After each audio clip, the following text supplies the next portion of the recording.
ನಾವು ಈಗ ನೋಡ್ತಾ ಇರೋದು ಪೆಲ್ವಿಕ್ ಟ್ಯೂಬರ್ಕ್ಯುಲೋಸಿಸ್ ಅಂತೀವಿ. ಅಂದರೆ ಟಿ ಬಿ ಶರೀರದ ಯಾವುದೇ ಭಾಗವನ್ನು ಒಂದು ಅಫೆಕ್ಟ್ ಮಾಡ್ಬೋದು. ಸಾಮಾನ್ಯವಾಗಿ ಮೊದಲು ಲಂಗ್ಸನ್ನು ಅಫೆಕ್ಟ್ ಮಾಡುತ್ತೆ. ಸೊ ನಂತರ ಅದು ಗರ್ಭಕೋಶ ಮತ್ತು ಟ್ಯೂಬ್ಸು ಓವರಿಗೆ ಸ್ಪ್ರೆಡ್ ಆಗುತ್ತೆ.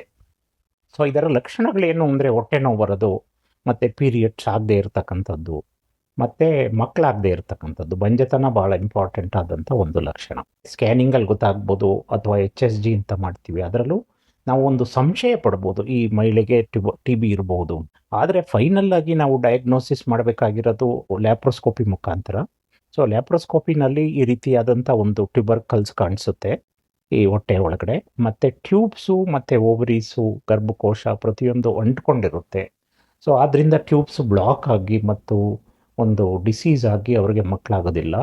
ಸೊ ನಾವು ಈ ರೀತಿ ಇದ್ದಾಗ ಅದನ್ನು ಬಯಾಪ್ಸಿಯನ್ನು ತಗೊಳ್ತೀವಿ ಹೊಟ್ಟೆಯಿಂದ.